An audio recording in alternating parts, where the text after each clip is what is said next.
my modern and unstoppable seniors, but the truths that sit deep in your bones when the noise fades and the silence gets louder. This isn't a video to scare you. It's a space for clarity, honesty, and the strength that comes from understanding what's ahead, instead of being blindsided by it, because the truth is, life after 80 comes with a kind of shift that few talk about. Not just slower mornings or more pills on the nightstand, but something deeper, the quiet changes in connection, in how the world sees you, in how you see yourself.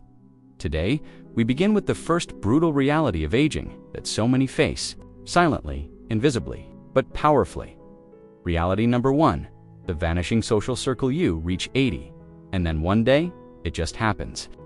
You glance at your phone and realize it hasn't rung all week. You look at your calendar, and the usual lunches, visits, and birthdays, they've thinned out or disappeared completely. Let's be honest, outliving people is a heavy kind of privilege. It means you've made it further than many. But it also means loss becomes a frequent visitor. Friends who knew your childhood stories, gone. Siblings who once called just to talk about the weather, silent. Even neighbors, people you waved to for decades, move, fade, or forget. And what makes this so painful is that no one really prepares you for it. In your 60s and 70s, the world still buzzes around you. There's activity, movement, laughter, but something changes after 80. It doesn't feel like retirement anymore. It feels like disconnection. And it's not about being lonely all the time, it's more subtle than that. It's walking into a familiar room and realizing no one there remembers who you were. It's hearing a joke and instinctively thinking of the friend who would have laughed with you, but they're gone, a story to bring. At home there was a woman I once knew, Margaret, age 86. Every Tuesday, for over 40 years, she played cards with the same 3 friends. Rain or shine, but one passed from cancer. One moved across the country to live with her daughter. And the last, she simply forgot. Dementia. Margaret still set the table every Tuesday at 2 p.m. She told me once, "It's not the silence that gets me. It's the echo of laughter that used to live here. This kind of grief doesn't make the front page. No funeral, no sympathy cards, no support groups for the slow vanishing of your people. But it's real, and it hurts. What can you do about it?" Now here's the good news. My modern and unstoppable seniors, you may not be able to stop time, but you can choose how you respond to it. Connection, after 80, no longer shows up uninvited. You have to go get it. It might mean calling someone instead of waiting for them to remember you. It could be joining a new group, even if you feel awkward the first few times. It might look like learning how to text, FaceTime, or write letters, again, and sometimes it's about being the new person in someone else's life, mentoring a younger neighbor, sharing a story at a local event, or simply saying hello to someone who might also be quietly grieving their own vanishing circle. Loneliness wants you to believe you're invisible. Connection proves that you never were so no. The phone might not ring like it used to, but that doesn't mean you have to sit in silence. You are allowed to build again, to open doors, to write new names into your story, even this late in the chapter. Reality number 2, the body that betrays you slowly, my modern and unstoppable seniors. Let's be honest with each other. There comes a point where your body, the same one that carried you through decades of storms and sunshine, starts sending you quiet warnings. Not dramatic, not sudden, but consistent. NIGNORABL. It starts with the small things. A step that feels steeper than it used to. A jar that's harder to open. A bruise that shows up from nothing and takes weeks to fade. You try to stand up from a chair, and there's that 1 second where you wonder, why does this feel like climbing a mountain? This is one of the hardest transitions. When your independence starts getting interrupted by your body's resistance, the quiet frustration of decline. One man, Harold, 89, told me something that stuck. He said, "The hardest part isn't the pain, it's the unpredictability. One day, I feel 70. The next, I feel 100. And that's the thing. It's not just the slowness or stiffness or needing a cane. It's the sense that your own body is no longer fully on your team. You feel like you're negotiating with your knees just to go for a walk. Like your memory holds stories but drops the name you're about to say. Even sleep changes, and not in a cozy, romantic way. You wake up at 3 a.m. for no reason, and your back says, "Good morning," even though the clock says you should still be asleep. These changes can feel like betrayals. Not because you expected to stay young forever, but because the mind still feels alive, and the body keeps pulling it back. The emotional weight of physical change, here's the part people don't say out loud when your body starts failing you. It's not just about inconvenience, it can affect your identity. Who are you if you're no longer the strong one, the helper, the do-it-yourselfer? What happens when you go from, "Let me do that for you" to, "Can you help me with this?" There's a quiet grief there, a sense that you're slipping away from who you were, piece by piece, joint by joint. But here's the truth that helps.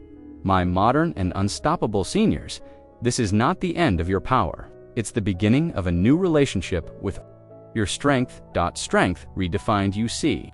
Strength after 80 doesn't look like lifting heavy things or running 5 miles. It looks like showing up, even on the hard days. It looks like accepting help without shame. It looks like listening to your body and still choosing movement, even if it's slower. You're not failing, you're adapting, and every time you choose to stretch instead of sit, every time you try instead of giving up, every time you say yes to small routines, walks, water, rest, breath, you're reminding your body, we're still in this together. One woman, Teresa, told me, "I don't dance like I used to, but I still sway, and sometimes that's enough." Aging doesn't erase your strength, it redefines it, and your willingness to stay engaged, to work with your body, not against it. That's your new version of power. So if your back aches today, if your knees are louder than they used to be, if your hands tremble where they used to be steady, just know you're not broken, you're just evolving. The fight isn't over, it's simply changing shape. And you, my modern and unstoppable seniors, are still strong in every sense that matters. Reality number 3, the rise of uncomfortable dependence, my modern and unstoppable seniors. This one is tender. And let's not sugarcoat it. There's a moment, or a slow series of moments, when you realize you can't do everything on your own anymore. And it stings. Not because you're unwilling, but because needing help can feel like giving up a part of who you are. It might start with small things. Asking someone to reach that high shelf, letting your son drive you to the doctor instead of taking yourself, needing help reading a label or filling out a form because your eyes aren't what they used to be. Each time, a little voice inside says, "I used to do this myself." And that voice, it's not whining, it's grieving. It's mourning the slow loss of total independence. The quiet tug-of-war inside there's often a silent battle going on. Between pride and practicality, you know it's smarter to ask for help with groceries. But something inside pushes back. I don't want to be a burden. I want to stay useful. That's the irony. Sometimes, accepting help feels more exhausting than doing the task would have been. Not physically, but emotionally, becoming invisible, or worse, dependent. But here's a truth many forget to say out loud. Needing support does not make you weak. It makes you human. It makes you honest. The dignity in receiving, there's a sacred kind of dignity in allowing others to show up for you. Think about it. How many times in your life have you been the one doing the helping? Cooking, caregiving, checking in, driving, supporting. You've done it all. This stage of life is not a subtraction of value. It's a reversal of flow. Now others get to honor you with their care. They get to say, "You matter," not just in words, but in action.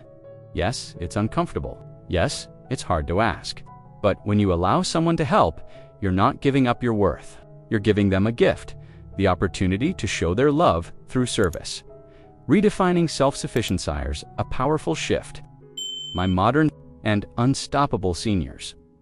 What if true strength at this age isn't about doing it all alone, but knowing when to ask, who to trust, and how to receive? Dependence, when embraced with wisdom, becomes connection. It's a bridge, not a weakness. It reminds us that we're not meant to live in isolation. And believe me, the people in your life who love you, they want to show up. They just need the invitation. One woman, Clarice, 86, said something beautiful. "I thought asking for help would make me feel smaller. Instead, it reminded me I'm still deeply loved." So if today you need a hand, take it.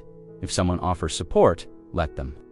And if you catch yourself thinking, I should be able to do this myself, take a breath and answer kindly.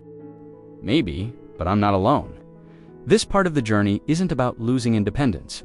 It's about learning interdependence, the kind that's rooted in care, respect, and mutual strength. You're not just receiving help, you're receiving love in action. And that, my modern and unstoppable seniors, is not something to avoid.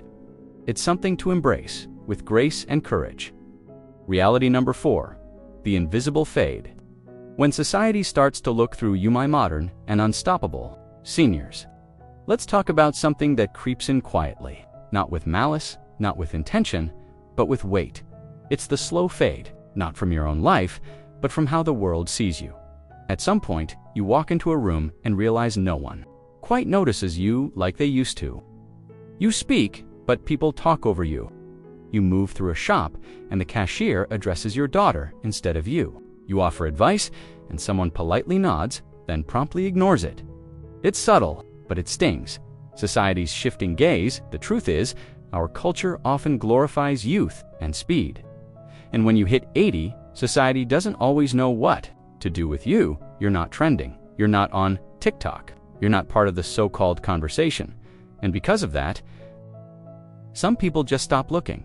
Not because they don't care, but because they don't understand the depth you carry. They don't know the decades you've lived, the storms you've weathered, the wisdom that sits quietly behind your eyes. The disappearing act you may start to feel like you've become part of the background, not the center of the scene, but a figure in the corner. At restaurants, people speak louder as if your hearing isn't working, even when it is. In family gatherings, decisions are made around you, not with you. In public, you're called sweetie or dear, as if age erased your name. And here's what's most frustrating. You haven't changed inside. You still feel like you're sharp, curious, funny, thoughtful. Still you, but the mirror. And the world reflects someone else. Reclaiming your place. So, how do we fight that fade? By refusing to shrink. You still have a voice. You still hold value. And more than that, the world needs your voice, even if it doesn't realize it. So speak up, interrupt if you must. Join the conversation, even if no one invited you to it. 1 gentleman I knew, Lionel, age 89, told me, I used to think I was being polite by staying quiet. Then I realized I was teaching them to ignore me. That stuck with me. Because being visible again isn't about demanding attention. It's about showing up fully with your stories, your opinions, your laughter, and your truth. Find the rooms that still see you. You may not be the center of society's spotlight anymore, but you can still be the light in someone's life. Find the rooms that welcome your presence. Create spaces where you matter.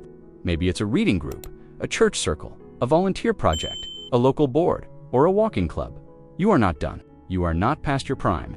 You are not invisible unless you choose to be. You don't fade unless you stop showing up. So step forward, share the joke, tell the story, ask the question, raise the glass. You are not only still here, you still belong here. And if the world won't make space for you, then my modern and unstoppable seniors, you make your own. Reality number 5, the echo of regret when time and purpose drift apart. My modern and unstoppable seniors. Here's the last reality, and maybe the heaviest of all. When you reach your 80s, there's often more time than ever. Before, days stretch longer, schedules loosen, and the world slows down. But, for many, that extra time can awaken something unexpected. The echo of old regrets. When regret meets idle hours, you start to notice the moments you didn't take, the words you wished you said but didn't, the dreams you shelved for later, the chances you let slip quietly away, and suddenly, time feels less like a gift and more like a weight. For some, this space can breed sadness, loneliness, even a creeping sense of purpose. They ask, what's left for me to do? What mark will I leave behind? Facing regret with compassion. But here's a truth I want you to hold close. Regret is a sign you cared deeply. It means your life mattered enough to wish you'd done things differently. And that's not something to run from. It's something to embrace, because regret can be a doorway, not a dead end. Reclaiming purpose at every age, you may not be able to rewrite your past, but you have every power to shape your now and your tomorrow. Whether it's reaching out to an old friend, starting a new hobby, mentoring someone younger, or simply committing to daily moments of gratitude. Purpose can be rediscovered at any age. One remarkable woman, Elsie 87, told me, "I thought my chance to make a difference had passed. Then I started volunteering at the library. Every day I feel useful again." That's the magic. Purpose isn't always grand gestures or big achievements. It's the small, steady acts of living fully, making peace, and moving forward, my modern and unstoppable seniors. Acceptance is your greatest ally here. Accepting the regrets doesn't mean resigning to them. It means making peace with your story, the good, the hard, the unfinished, and then stepping forward with a new kind of courage, the courage to live intentionally, to find joy in the little things, to nurture connections, and to write new chapters. No matter how many pages remain, life after 80 isn't what most people expect. It's not just about slowing down, it's about showing up differently. It's a time of complexity, wisdom paired with loss, independence balanced by connection, reflection shadowed by hope. But through it all, my modern and unstoppable seniors, you have the power to choose how you walk this path. With open eyes, steady hands, and a heart full of resilience. Thank you for walking this journey with me today on Wellness for Modern Seniors. If this video resonated with you, please like, share, and subscribe so we can continue exploring the realities and the beauty of growing older together. Stay strong, stay connected, and above all, stay unstoppable.